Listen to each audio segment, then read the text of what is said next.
Good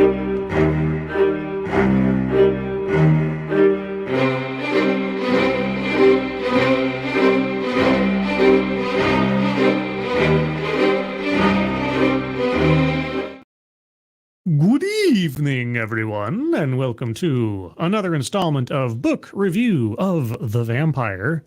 I am your host, Scribelight, and joining me as always, the Lady Vampire, Leonora. Hi, guys. You can't even bother adding any kind of mystery to it, can you? Just, hi, guys. Hi, guys. Hi, guys. Yes, hello, everyone. Welcome back to the show on this beautiful Sunday evening. As you can see, we now have the option on StreamYard of adding animated background, so you get some slightly obscured Halloween-y type things going on in the background. Just a new little twist on things. Before I begin, who's joining us this evening? Noah Asensio, Blakester, Random American. Good evening. And apparently Random American is not that pleased with our book selection so far, so we've got to ramp it up for next time, I guess. But we'll work on that as things proceed. So before we really get started, at the top of the chat box, if you guys will take a look at the GoFundMe's up there for our friends Maddie, Lisa, and Angry Illinoisian. They need some help with some various medical situations, one to another. If you can donate, please do so. If you can't, that's fine. But if you can, share those out on social media. That would be appreciated. So we are in the home stretch of The Vampire Lestat. We finished the second half of the almost last section of the book called Ancient Magic, Ancient Mysteries.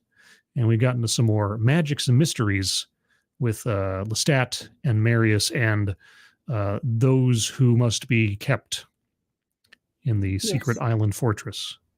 So that being said, what did you think of this follow-up section after our little adventure last time with Marius's background?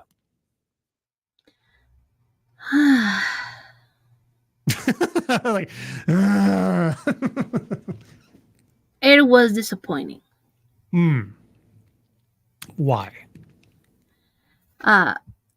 Well, I mean, like the story of like Marius and what happens, it's, you know, it's good, it's entertaining, but the way it ends, it was like, okay, you messed up, and then you go, okay, bye, and that's it.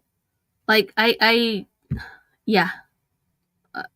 was a complete disappointment to me, really. To summarize for everybody out there, in general, we continue on with how Marius came into possession of Inkil, I think it is, and Akasha by negotiating with vampires sort of in, I guess, semi-ancient Egypt at this point.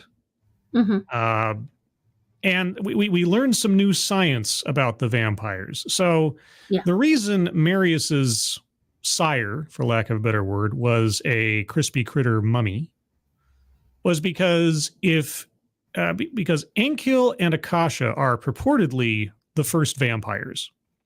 It's kind of weird because the whole book is a flashback from Lestat's perspective, and so we get a flashback of Lestat having Marius tell us a flashback of what happened to it's Inception the whole time. Yes. So vampires in this universe, so far as the story's been told so far, is caused by a demon infesting the blood of Inkil, the male old vampire. And this demon's blood, or demon-tainted blood, bestowed upon Inkil all these powers and immortality and all this other stuff, but the price to pay is that the demon, or the essence of the demon, constantly needs to be refueled with blood. And so more or less that's how vampires started. And whenever a vampire makes another vampire, you're effectively just spreading the demon from one person to the next. So in effect, the demon is a consistent entity, one vampire to the next vampire to the next vampire, being spread out across all the generations of vampires. And they're all thus connected through the essence of this demon. But more so, they are connected all the way back to the very beginning, because according to this, anything that happens to the two vampires at the top of the chain happens to all the other vampires. So when these two very old vampires were left out in the sun at one point, intentionally, apparently, they burned, and so every vampire below them burned into a desiccated mummy. Yes. Which is bizarre, but I guess that would kind of tell you when that happened to them, because then all the desiccated mummies would be like, yeah, on this one day, all of a sudden, we all became crispy critters. Except for the vampire that was keeping them, he was just fine, I guess, because he wasn't a crispy critter mummy when Marius met him. He was older than Marius and the keeper of those who must be kept, but he wasn't burned. He was just, sort of vampire beautiful, I guess. Not quite sure how that worked. But yeah, I guess that would mean that if all the other vampires wanted to not have something completely untoward happen to them, they would need to keep these two completely and totally safe. Because if they burn, everybody gets burned. If they get their heads cut off, I guess all the vampires die. I don't know. So in my mind, why not just bury them as deeply as you can in the ground and forget about them?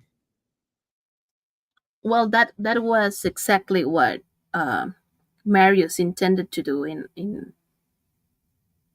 a part. Like, he wanted to keep them as safe as possible, and the most safe way it was like to bury them deep down. Very deep down. So he's thinking about doing that, or been intending to do that, but they keep causing trouble and everything. And so he's got them on his island fortress now, and he tells Lestat all of this. And Lestat is now, just an aside. So if you can believe it, I was thinking about this show this morning when I got up, because I was thinking, okay, I got to have something really profound to say about this chapter and this book and everything. Oh, and a thought came. Well, hold on. You might like it. Okay, so a thought came to me about Lestat, the character, and his problem. Lestat's problem is that he has ADHD when it comes to relationships, right? No, he just hear me out for a second. So when he gets all infatuated with Armand, right?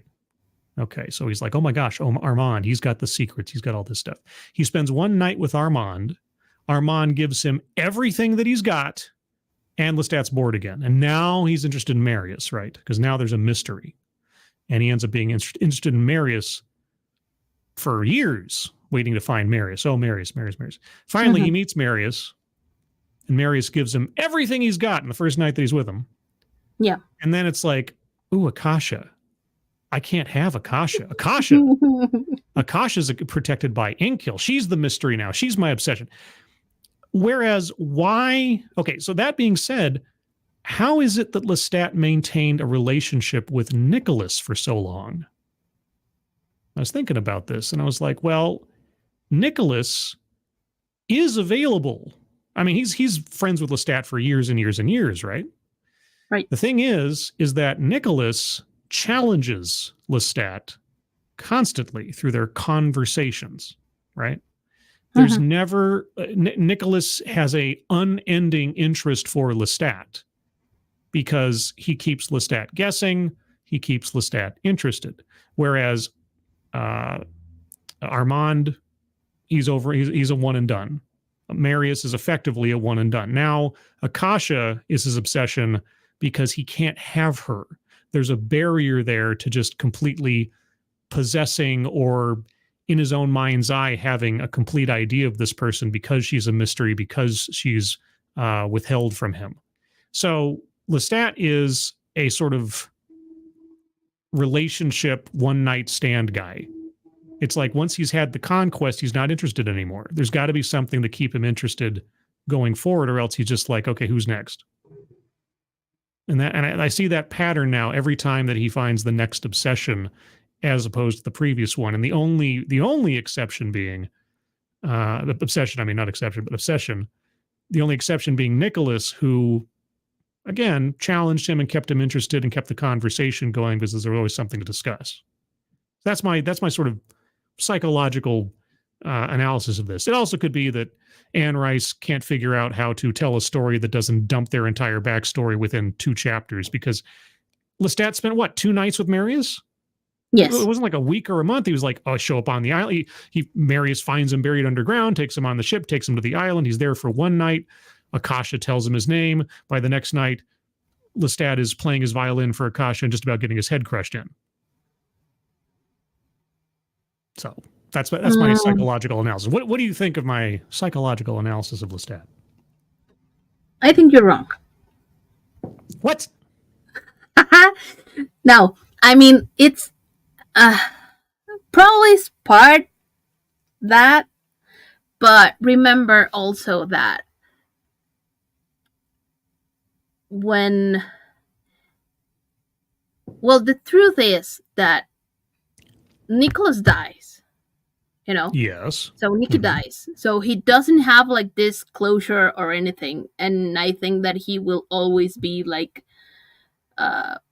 missing him because of what happened. Also, the mother that I always remember her name. I don't know why. Gabriella. Yes, Gabrielle. She also leaves him. Yes. Like, and he stays like when she tells him that she's gonna leave, or he figures out that she's gonna leave, he's like, oh no, don't leave me, please don't leave me. And now with this guy Marius, he doesn't want to let go either, but he messes up incredibly, so he needs to leave. It's not that much that he wants to, like, he's just, like, I don't care about you anymore. Actually, he wants to stay more, but Marius just tells him, like, dude, this is a mess. You need to leave for everyone's sake. For summary's sake, what happens is that after Marius shows Lestat the 2 ancient vampires, and Lestat gets this response from Akasha that apparently nobody has before, not even Marius has before, and everything else. Lestat on his second night there decides, I'm going to bring them music and I'm going to impress them. I'm going to try to Pied Piper them into doing something they've never done before because my ego hasn't had enough stroking already.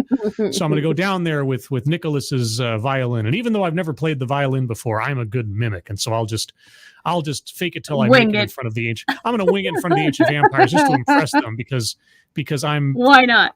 Why not? I'm insecure and I need to be validated once again by old vampires that I find mysterious.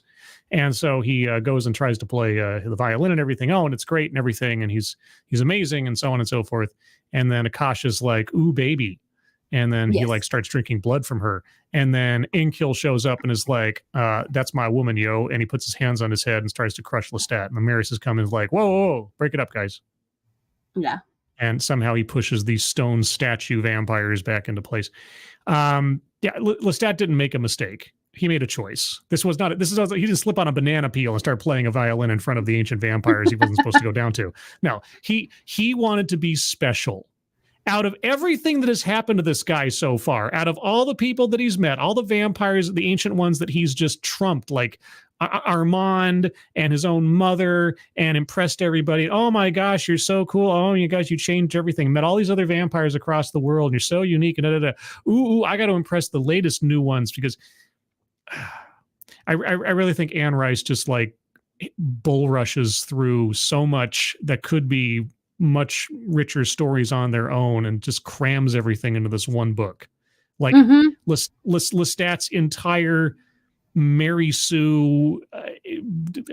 Lestat at this point is basically the Forrest Gump of her own vampire universe. He keeps just ending up by chance and happenstance into these amazing situations that would happen to no other vampire. Like Marius never even got Akasha to fart in his direction, and suddenly she's like, "My name's Yes. Akasha, pretty boy." And like, "Oh, I know." Like, good gravy. Anyway, so yeah, he plays his violin and impresses them and everything. And Marius is like, "Okay, now Akasha's boyfriend wants to murderlize you, and that's going to cause problems for you and for me. So you need to go now. I need to shovel you off somewhere else, off to military school or something, to stay away from this so you don't cause more problems.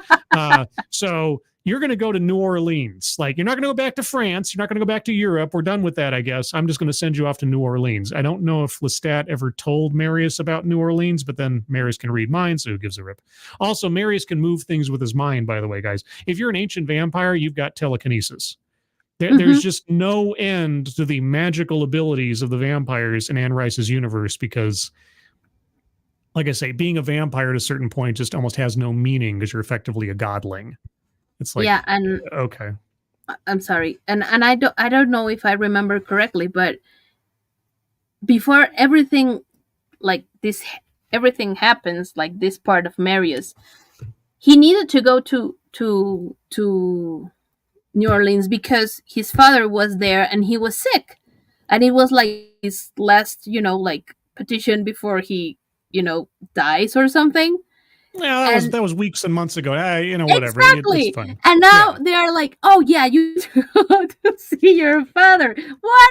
He probably must be dead already. I mean, we know he isn't, but like, it's been like months, and now we're concerned about the father. Yeah, what's with that?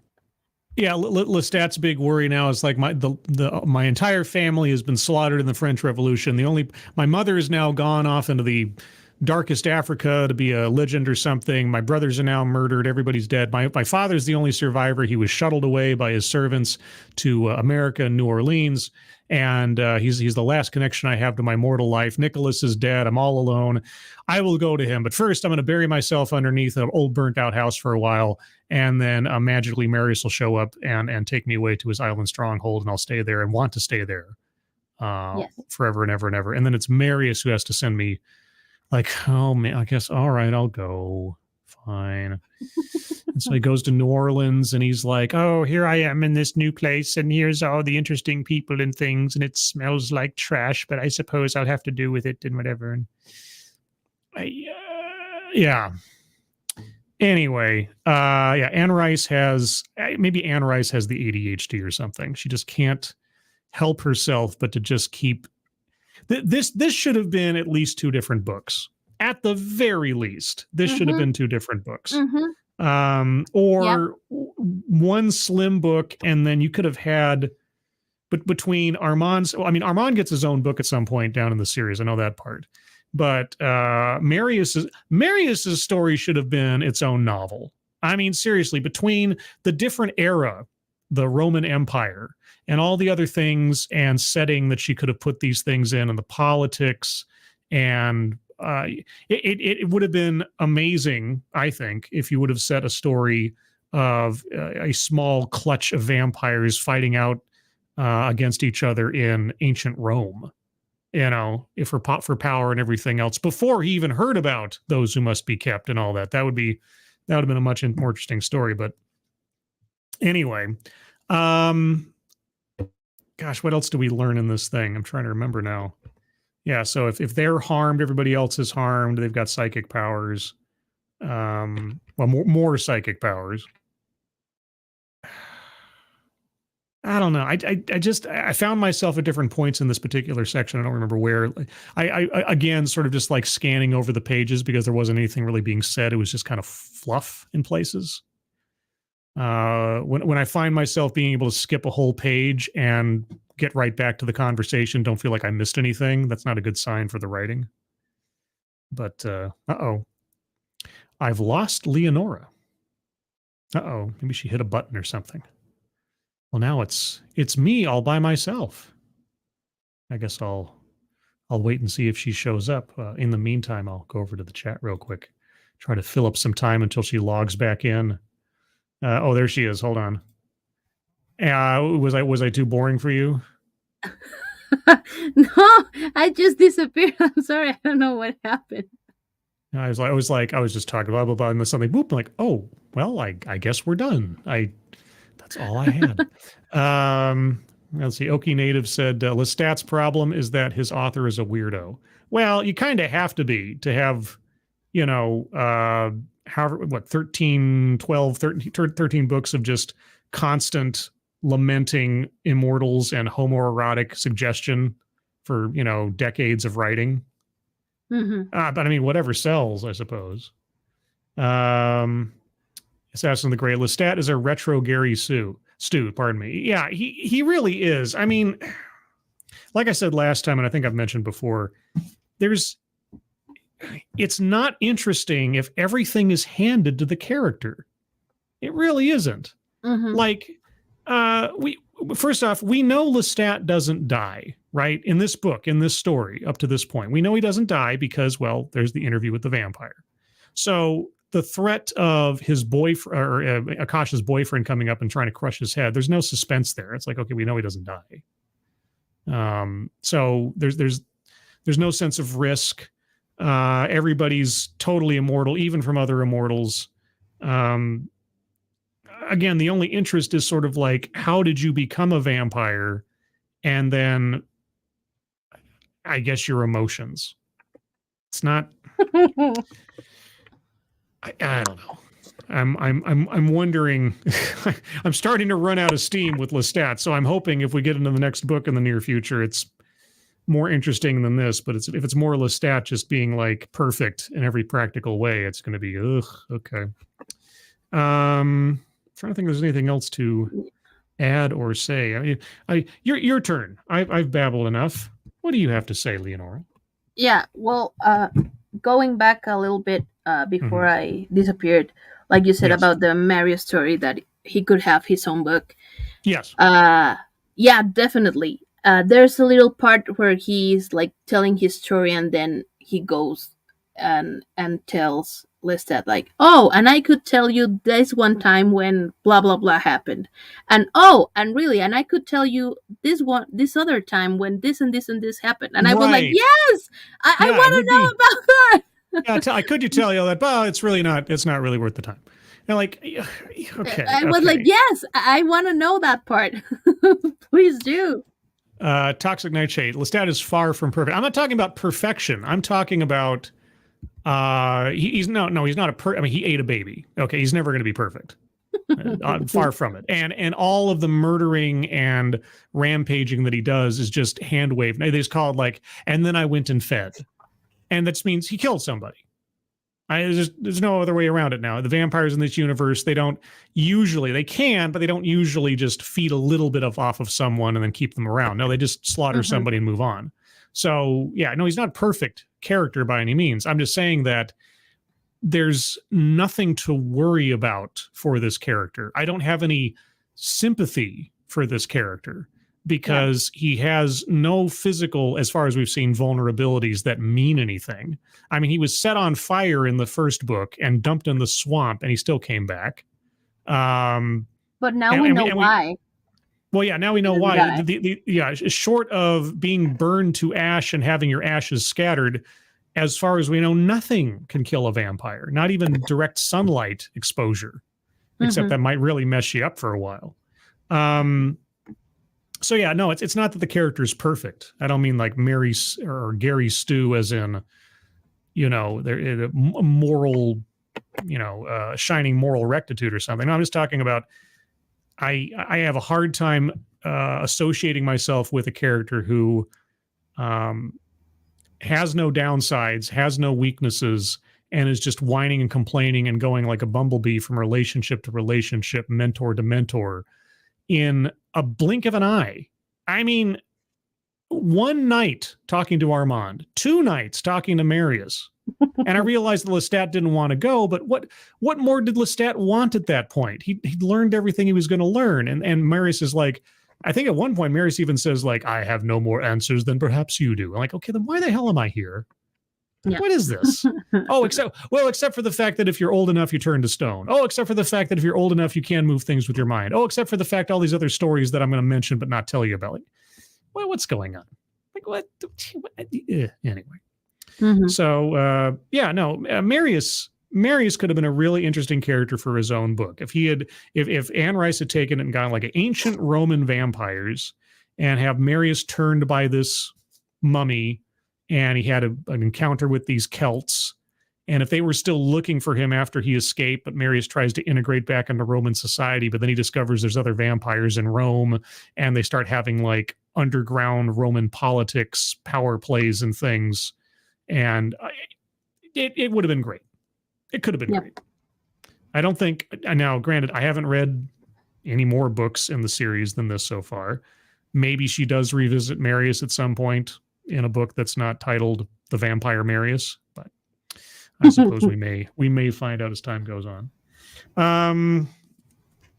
Yes, I don't know that I have much more to add to that, except that as soon as he went down with the violin to play, I flashed back to what the scene that was in the movie Queen of the Damned, because that was one of the and it was interesting. I hadn't really thought about the whole violin thing until this part in the book, because the explanation they give in the movie for Lestat playing the violin is that he just always played the violin, whereas in this it's much more meaningful. And the fact that was it Inkil or Akasha like stomps the Stradivarius to dust.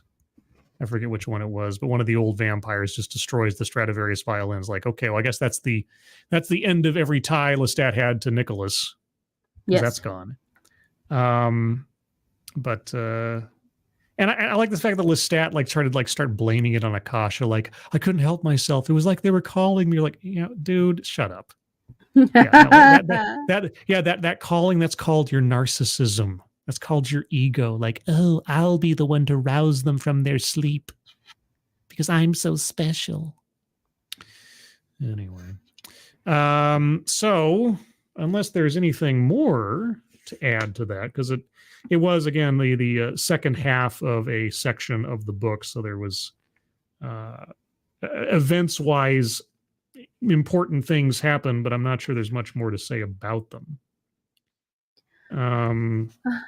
Well, I mean, not really. Like I said, it's almost like she just got bored of writing, and I want to finish this like quickly. So what should I do? Okay, I will send him, like to America, and that's it. Yeah, the phrase that comes to mind is the Brady Bunch ending. Everything has to have an entire arc and be wrapped up in 30 minutes. That's we have to make sure that all the loose ends are tied up. And yeah, it's like, even though this book is much more well written than the first book in the vampire series. Yes. As far as structure, as far as pacing, it still feels like Anne Rice. Rushed. Yeah, it still feels rushed, and it feels like Anne Rice is still maybe finding her feet. I don't know if she does later. Oh, there was one thing that was mentioned. I don't remember if it's in this section or previous, but they did mention the character of Ramses the Damned and some other characters that were immortals but not vampires. Yes. And she has a book called Ramses the Damned. That is not, as far as I know, part of the Vampire Chronicles specifically. It's more another offshoot, another spinoff.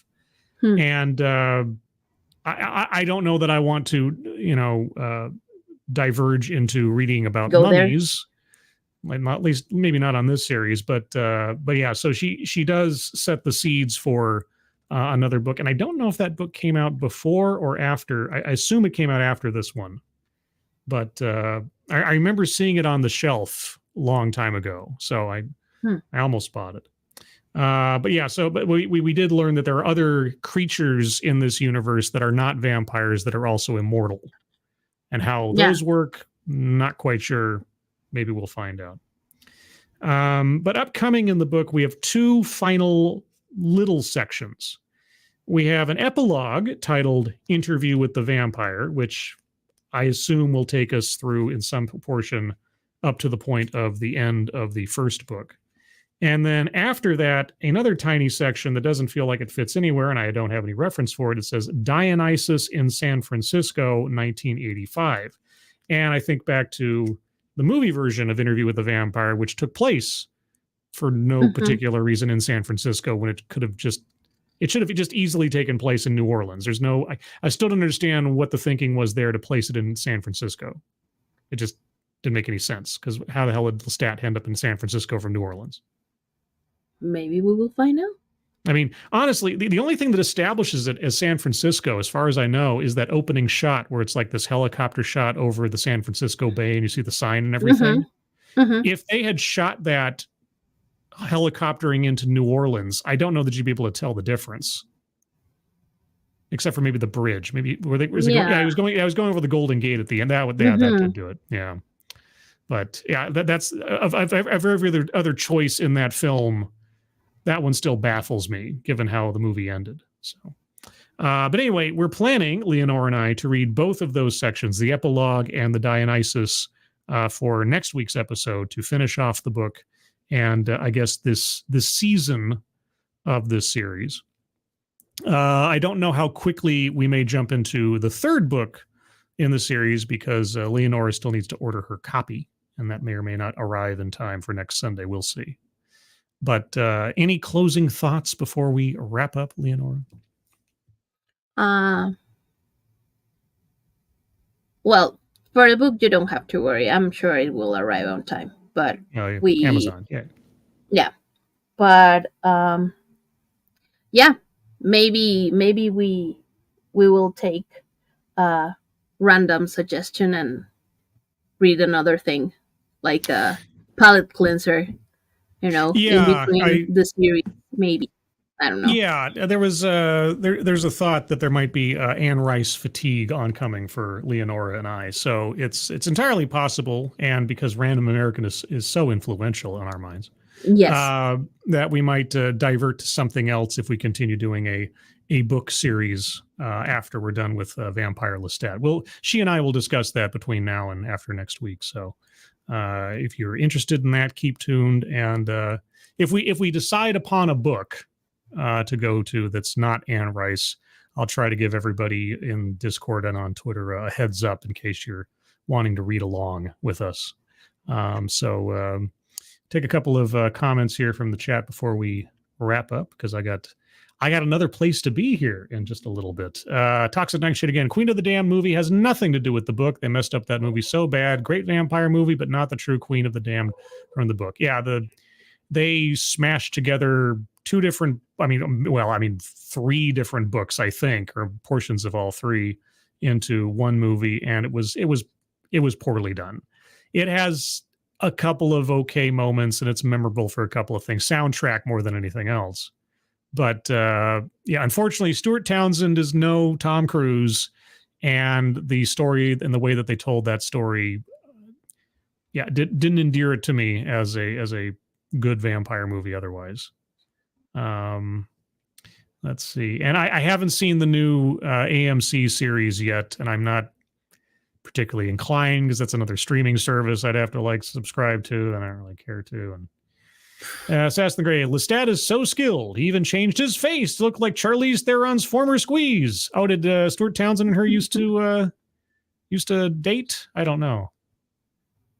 Stuart Townsend, all I know about Stuart Townsend is he likes to portray immortal characters, because he portrayed the vampire Lestat, and he was Dorian Gray in League of Extraordinary Gentlemen. He's basically playing the exact same character in both movies. Oh, he's that guy. He's that guy. Yeah, exactly. And has he done? Anytime I think of Stuart Townsend, that's it. That's all that comes to mind. Those two roles. I don't know if he's done anything significant since or before, but unfortunately or fortunately, maybe he's still getting residuals from that. I don't know. But let's see. Funk Joel Brother says Uncle John's Big Bathroom Reader. I think Leonora and I might find something a little bit more, I don't know, narratively rich than something you read on the bathroom. I could be wrong. I don't know. Maybe Leonora likes bathroom books. No. Oh, okay then.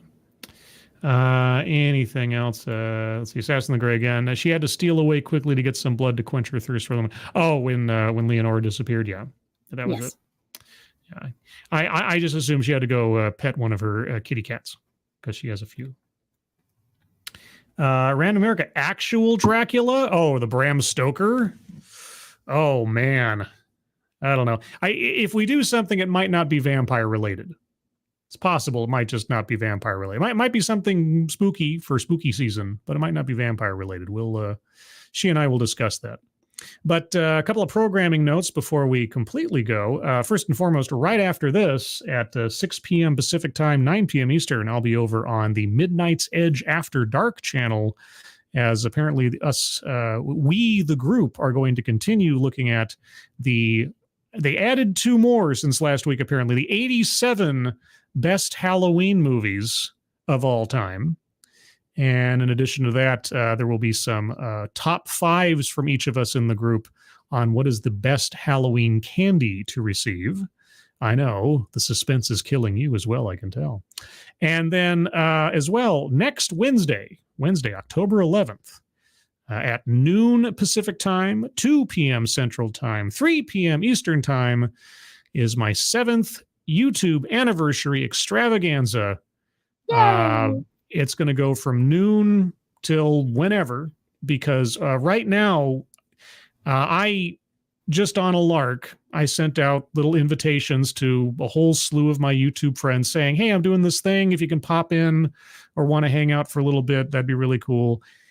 So far, I haven't had anybody completely turn me down, and most people say yes. And so I've got like 13 or 14 different celebrities amongst our group, plus some actual like real world celebrities that might show up, depending on timing. So that's going to be interesting. Hope to see you guys there for that. There'll be, I'm going to do TEDx's, at least 3 or 4 TEDx's somewhere in there, Mad Libs, talking with all the old folks about the olden days and joking around and stuff. And it should be a really good time.